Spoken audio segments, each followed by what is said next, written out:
Mesdames et messieurs, bonjour. C'est de notoriété publique que les partis politiques ont généralement pour objectif, voire obsession, de conquérir et d'exercer le pouvoir d'État, même déconcentré.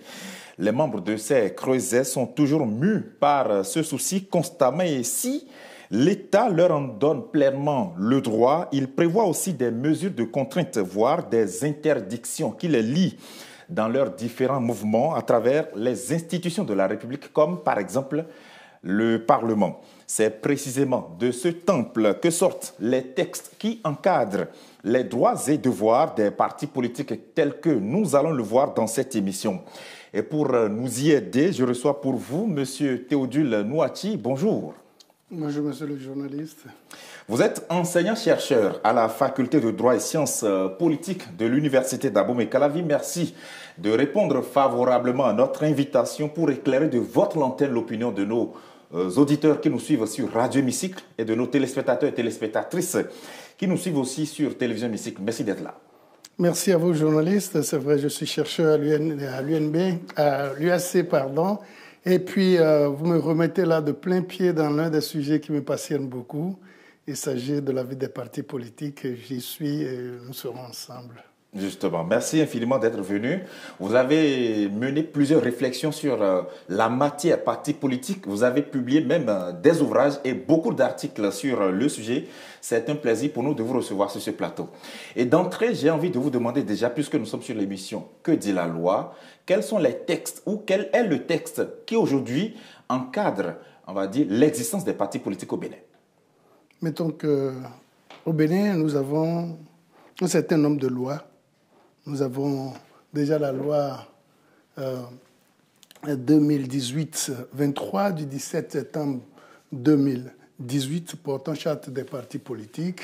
Nous avons la loi 2019-45 du 15 novembre 2019 et celui de 2019-44 du 25 novembre portant statut de l'opposition. Tous ces textes encadrent la vie des partis politiques et organisent même la gestion des partis politiques par les différents responsables auxquels la loi accorde certaines prérogatives en même temps, puisqu'il n'y a pas de droit sans devoir. L'encadrement des interdictions et des devoirs est également fait et chacun sait dans quel couloir évoluer pour ne pas mettre en danger la vie de la nation, le vivre ensemble. Les droits, les obligations et interdictions, on va en parler dans cette émission, les droits qui reviennent aux partis politiques ainsi que les devoirs qui s'imposent à eux. Et vous avez tout à l'heure évoqué, on va dire, presque notre socle législatif, la loi 2018-23 du 17 septembre 2018 portant charte des partis politiques. Au regard de ce texte législatif, qu'entend-on par parti politique?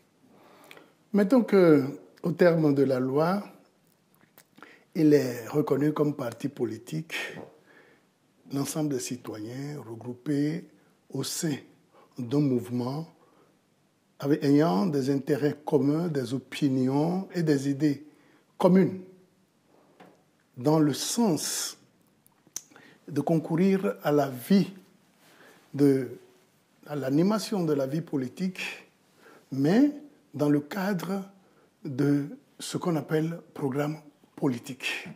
Ils se retrouvent dans ce creuset-là pour prendre leur liberté et mettre ensemble les moyens conformément à la loi pour animer la vie politique, concourir au bien-être des citoyens. Lorsque la loi, on va dire, appréhende le concept de parti politique de cette façon, par exemple, vous avez évoqué la mise ensemble des acteurs suite à quelque chose qui les définit en commun. Voilà. Par exemple, les mêmes objectifs, les mêmes visions. Comment est-ce que ça se mesure concrètement? Mettons que cela se mesure, à travers ce que nous appelons le programme politique, que les responsables et penseurs de ce mouvement politique, de cette association partisane, traduisent dans ce programme dont j'ai parlé pour penser à la vie éducative, la vie sanitaire, la sécurité, l'économie en général, mais ceci en pensant à comment rendre les citoyens heureux. Je le dis, me mettant un peu dans la peau des opposants, mais on n'est pas encore là. Mais tout parti politique vise au mieux-être du citoyen. Et donc, c'est à travers ce creuset, ce projet de société, c'est à travers, si vous voulez, l'appartenance au parti politique à travers les cotisations, les contributions, les cartes de parti, tout ceci qu'on appelle fonds propres, et puis les apports.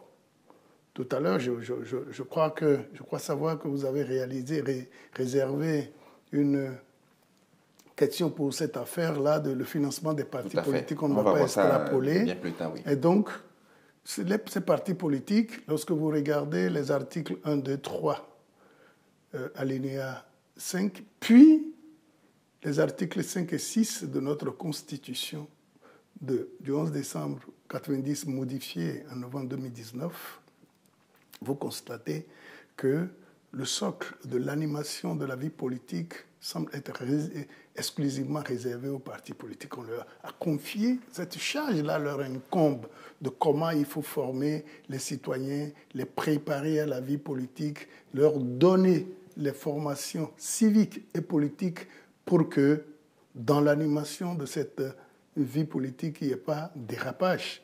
Et c'est là où il faut saluer l'immense travail du législateur qui a su mettre les balises pour que lorsque quelqu'un se donne la responsabilité d'être responsable de parti politique, qu'il sache où évoluer, dans quel couloir marcher pour ne pas enfreindre, pour ne pas chaîner d'autres libertés dans la nation. Justement, la loi portant charte des partis politiques, telle que vous l'avez dit tout à l'heure, mentionne en son article 3, et je veux bien citer cette loi, les partis politiques expriment leurs objectifs et leurs idéologies dans des programmes politiques. Ça fait 3 concepts, objectifs, idéologie, programme politique. Je voudrais qu'on puisse expliquer, parfois même avec le lexique courant et aussi avec l'œil d'expert. Quand on parle d'idéologie en politique, qu'est-ce que la loi veut dire? En fait, lorsque nous regardons un peu l'évolution des grandes démocraties qui nous inspirent, vous verrez aux États-Unis, en France, en Allemagne et ailleurs parler de la gauche, de la droite, du centre. Il y a ces clivages-là qui sont clairs. Ce n'est pas pour ça que je parlais d'ailleurs tout à l'heure de couloir de marche de chacun. Lorsque vous parlez de la gauche, vous êtes dans le socialisme, dans une société où l'impérialisme, les finances ne sont pas prégnantes. Il n'y a pas que le responsable du parti politique a pour idée de faire en sorte que les impôts, par exemple, ne pèsent pas trop sur les citoyens, que le citoyen puisse trouver le minimum. Le socialisme, c'est un peu le partage. C'est contre l'individualisme que vous verrez du côté du parti de la droite. Et donc, toutes les fois que vous vous retrouvez dans un parti de la droite, c'est l'impérialisme. C'est le gain, c'est l'intérêt privé. Pendant que vous allez à la gauche, on pense à l'intérêt commun. Et le centre, c'est l'équilibrisme un peu. Donc, lorsque on parle d'idéologie, c'est l'idée fondamentale qui soutient l'existence, le socle sur lequel s'assoit le parti politique, qui est, c'est vrai, ce n'est pas matériel, c'est, comment je dirais, c'est du virtuel, pour utiliser les mots d'aujourd'hui. C'est lié à la conviction? Tout à fait, tout à fait. Celui qui assoit la naissance ou la création d'un parti politique sur une idéologie est fondamentalement ancré et convaincu que c'est avec cette idéologie qu'il va atteindre l'objectif, pour parler déjà de l'autre concept. Absolument. Atteindre les objectifs, pouvoir satisfaire les meilleures visions qu'il nourrit pour la société, pour la population. Et c'est à travers cette ce matraquage, je voulais dire, et cette sensibilisation, ce partage de cette conviction qu'il peut capter des militants vers sa structure, maximiser, essayer d'avoir le monde critique en matière d'effectifs d'électorat pour pouvoir contrebalancer au cas où il va aux consultations électorales les autres challengers qui seront ses adversaires politiques. Donc, on peut dire que l'idéologie du parti, c'est son identité, c'est ça? Ben oui, c'est son identité, c'est sa base, son fondement, grâce auquel, sans cela, le parti n'est même pas classable. Très bien. Et l'objectif, vous avez commencé à en parler tout à l'heure. Oui, l'objectif, c'est qu'est-ce que nous apportons à la société, à nos populations, en termes d'éducation, en termes de santé, en termes de sécurité, en termes d'égalité, si vous voulez, en termes de sécurisation même du territoire national, en termes de coopération régionale, sous-régionale, peut-être internationale, donc de façon à mettre à l'aise, et surtout, dans le cadre démocratique où nous sommes, penser aux libertés publiques et aux droits fondamentaux des citoyens qui priment, qu'il faut fondamentalement défendre. À travers ces droits, vous accordez beaucoup de choses aux citoyens. C'est ça. Et puis, on va parler du concept du programme politique. Qu'est-ce que c'est?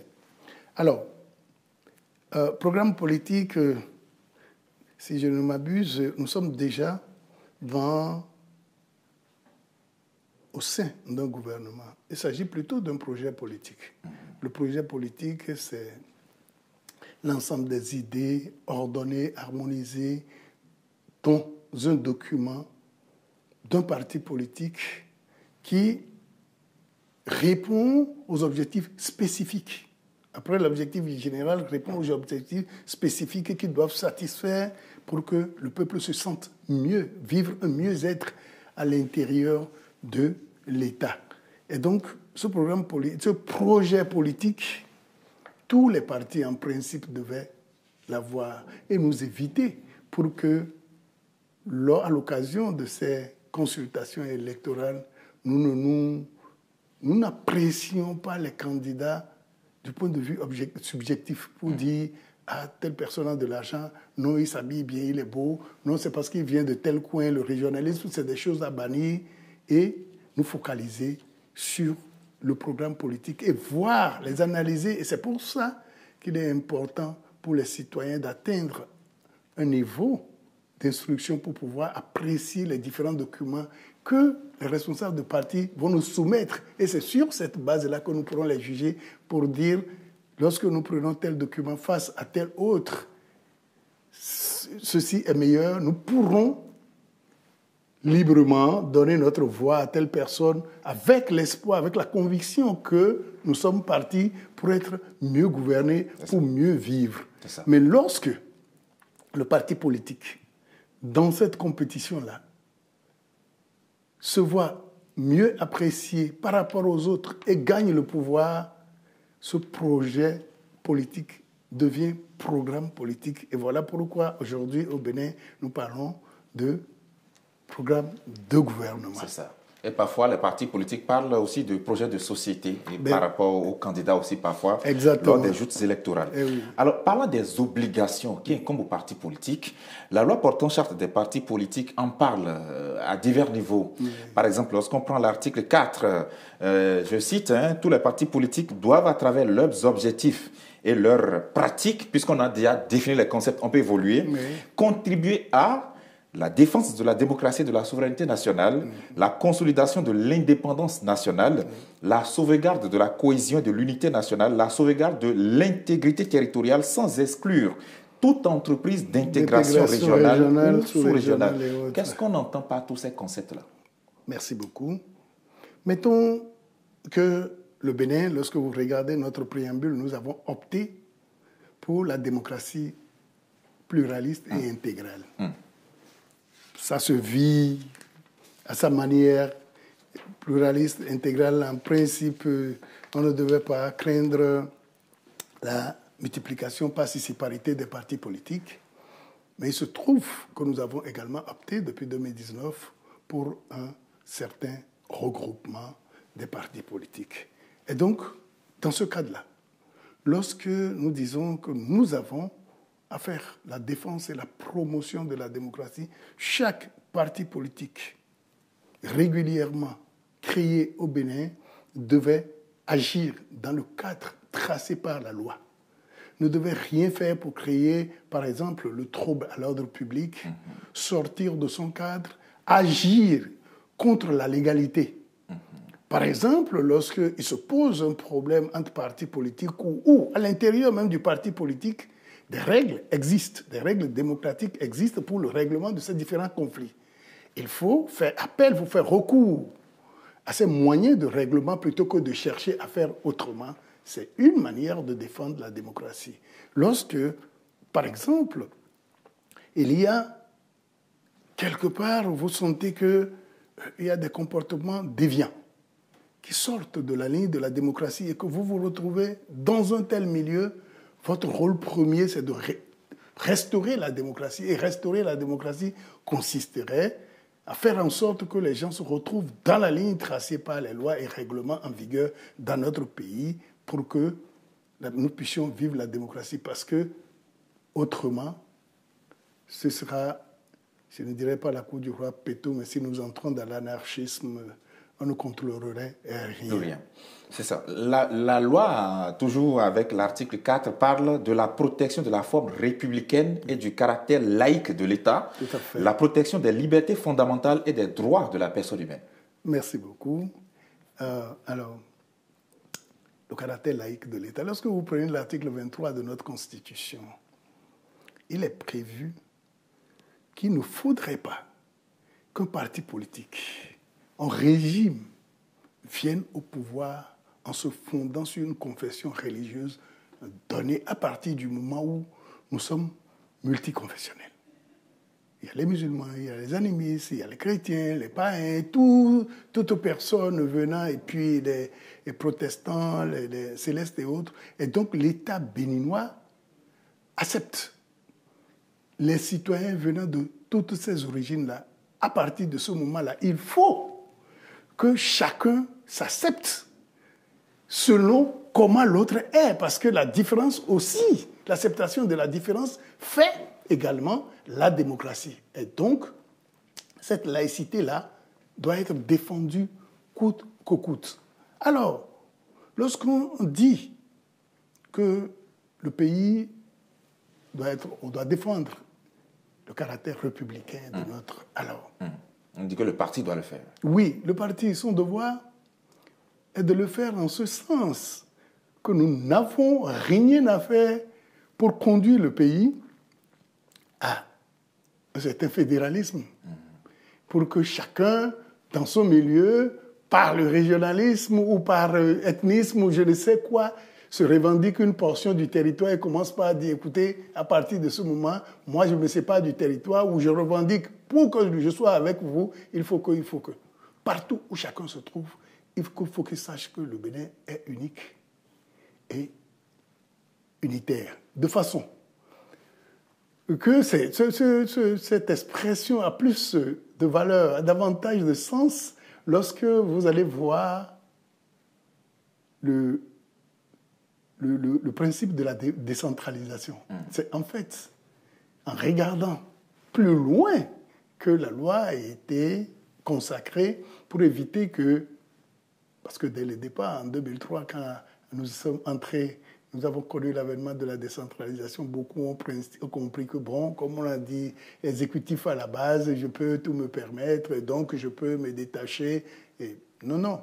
C'est justement pour éviter ça, pour que partout où chacun se trouve, à Malanville, à Doumen, à Chimichimi, Diakotomé, partout, qu'on sache que, écoutez, nous sommes à l'intérieur du Bénin. Et l'impulsion du pouvoir est unique et nous devons pouvoir respecter l'intégrité de notre territoire puisque la République est une aussi.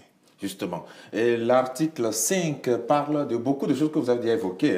Il est proscrit, par exemple, le sectarisme, le népotisme, l'appartenance à une confession, à une philosophie ou à un groupe linguistique ou à une région. En tout cas, le parti ne peut pas revendiquer cela. Non, se prévaloir de voilà, ce justement. Le parti aussi ne peut pas se prévaloir d'une appartenance à une association de développement, oui, ou à une organisation non gouvernementale, Oui, à une tout à ONG. fait. En fait, là, pour l'ONG, c'est refusé, sauf si lorsque vous décidez à le faire, vous vous démettez.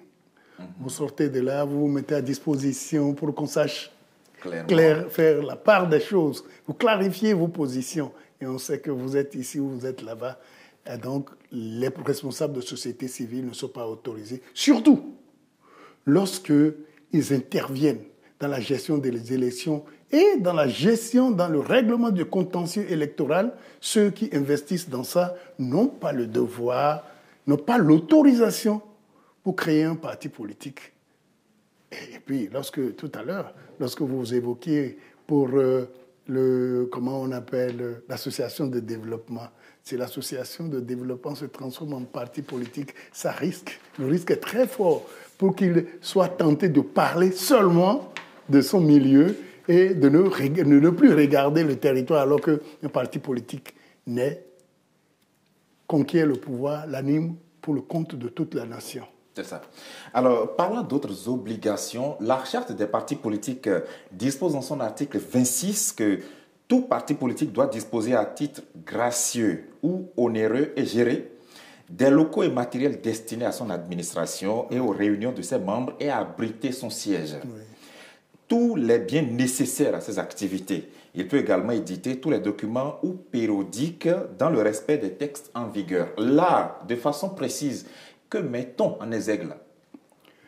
Alors, il est important pour nous, puisque nous continuons de dire que nous sommes à l'apprentissage, il est important pour nous de savoir qu'un parti politique est une institution et sa gestion doit survivre au créateur, au fondateur, de façon qu'un parti politique doit avoir un siège. Les textes ont voulu que le siège soit exclusivement dédié au parti politique et que ce ne soit pas dans un domicile, il faut que ce ne soit pas un bureau privé. Il ne faut pas que ce soit dans un garage ou quelque part. Non plus, pour qu'on sache qu'ils en font réellement une activité à laquelle ils donnent une certaine importance.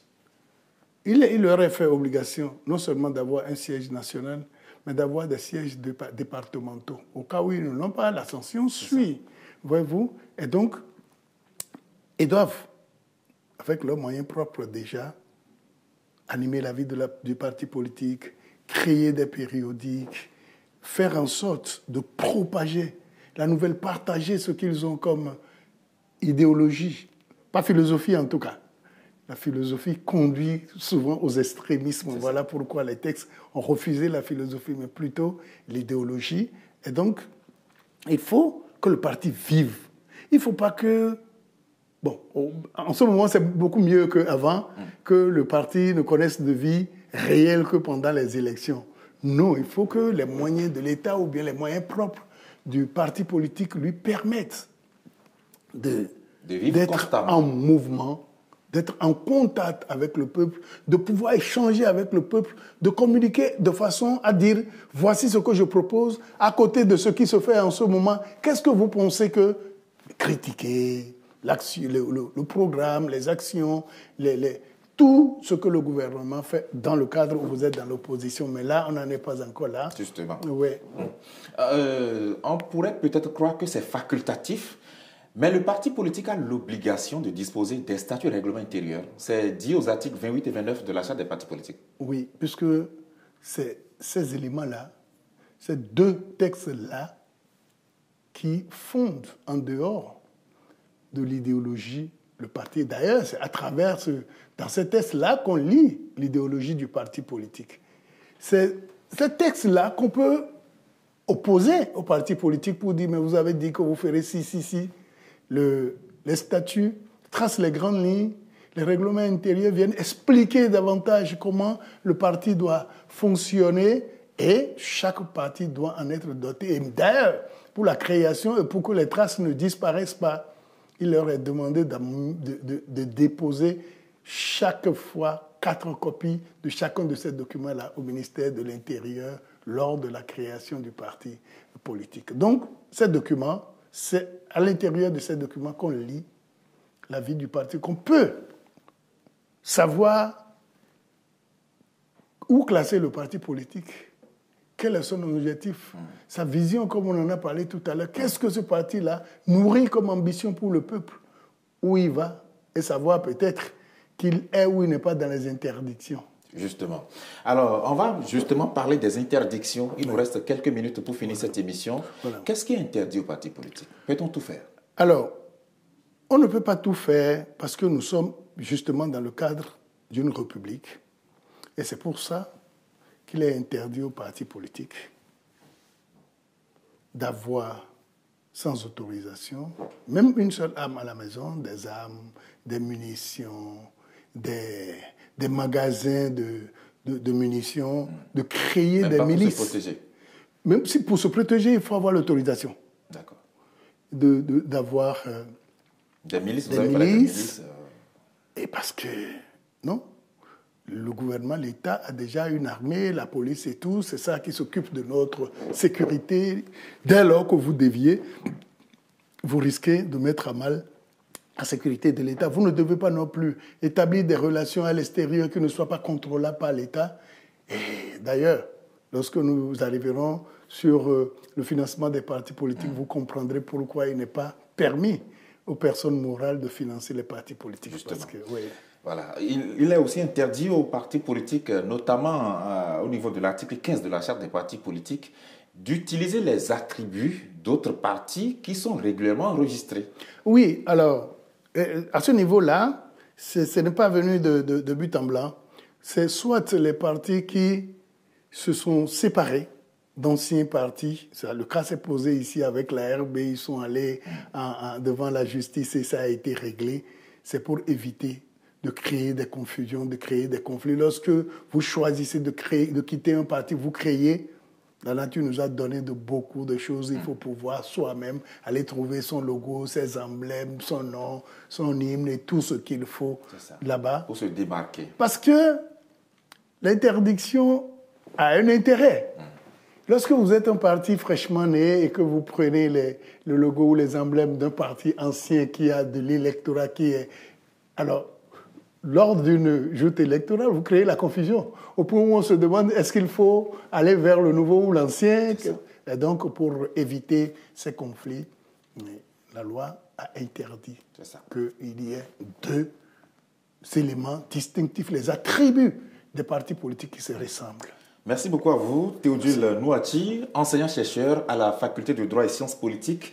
Merci infiniment d'être venu éclairer de votre lanterne l'opinion de nos téléspectateurs et auditeurs. Et c'est justement ici que nous allons clôturer cette émission. Merci de nous avoir suivis. Nul n'est censé ignorer la loi, dit-on. Certainement, savez-vous un peu plus sur les droits, devoirs et interdictions faites aux partis politiques au regard de la loi. Merci et à la semaine prochaine. J'espère.